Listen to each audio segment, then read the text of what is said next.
მინდა გამოვიხმაურო ერთ-ერთი არასამთავრობო ორგანიზაციის ინიციატივას, რომელიც ეხებოდა არჩევნების გაზაფხულზე გამოტანას.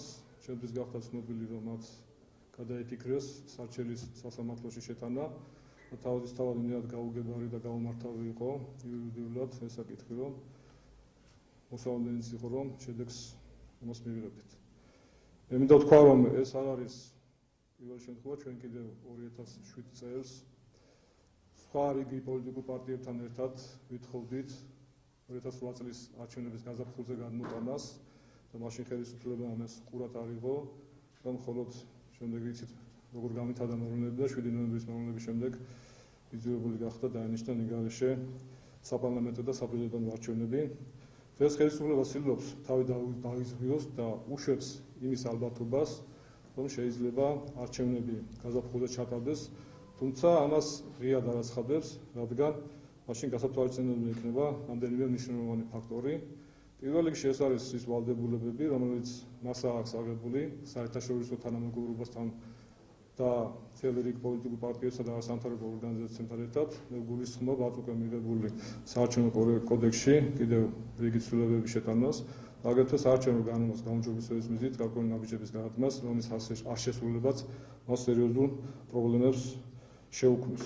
დღეს ქვეყნის კონსტიტუცია ისე არის მოწყობილი, რომ რაც აწყობს სააკაშვილის ის ხელშეუხებელია და რაც არა ის ცვალებადია. ხელშეუხებელია მაგალითად ის, რომ არ შეიძლება რომ ოქტომბერში ჩასატარებელი არჩევნები გადმოიტანოს გაზაფხულზე, მაგრამ თურმე შესაძლებელია ის, რომ ხალხის მიერ მინიჭებული მანდატები, ანუ არჩევნების გით მინიჭებული მანდატების ვადები თვითნებურად გაიგრძელონ და აბსოლუტურად არ აქვს დემოკრატიული პრინციპებისთვის მნიშვნელობა იმას, ეს გაგრძელდება გადაიტანება 1 დღის ვადით 10 თვის თუ 10 წლის. მნიშვნელობა არ აქვს, იმიტომ რომ ამ შემთხვევაში დარღვევა მაინც სახეზეა. მიხეილ სააკაშვილის და ნაციონალური მოძრაობა აი ამ ნაბიჯებით და ეს ნაბიჯები ყოველდღე სახეზე არის, თავისთავად უკვე დიდი ხანია გახდნენ ქვეყნისთვის საფრთხესა და დესტაბილიზაციის მატარებელი ძალა, მაგრამ აქ საქმე იმაშია, რომ ვითარება აბსოლუტურად შეცვლილია იმასთან შედარებით, რაც იყო თუნდაც 1 წლის წინ. ქართველმა ხალხმა უკვე დიდი ხანია გამოუტანა განაჩენი ნაციონალურ მოძრაობას და მის კლანს და თავისთავად დღეს ისე როგორც არასდროს არის იმისი საშუალება, რომ ეს განაჩენი არჩევნების გზით სისრულეში იქნეს მოყვანილი და აბსოლუტურად არ აქვს მნიშვნელობა ეს მოხდება გაზაფხულზე თუ ეს მოხდება შემოდგომაზე. იმიტომ რომ მოსახდენი მაინც მოხდება და ჩვენ ძალიან პოზიტიური ცვლილებების მოსწონი გახდებით 2012 წელს.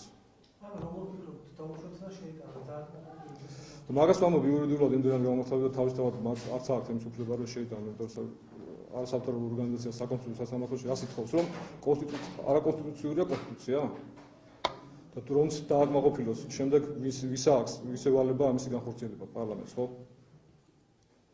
საკონსტიტუციო სასამართლოს არ აქვს იმის უფლება პარლამენტს რამე უბრძანოს. ან შეიძლება უბრალოდ აღშფოთება ან შეშფოთება გამოხატოს. ისე რომ, მაგრამ ეს არ არის ხელისუფლების პრობლემა, თუ ისინი გადაწყვეტენ, ბუნებრივია პარლამენტი მასხელშია და ამ ცვლილებას მაინც შეიტანენ. ეს იყო უბრალოდ საცილად შემოგდებული, ასე ვთქვათ, მაკაცი, თუ რა რეაქცია იქნებოდა საზოგადოების მხრიდან.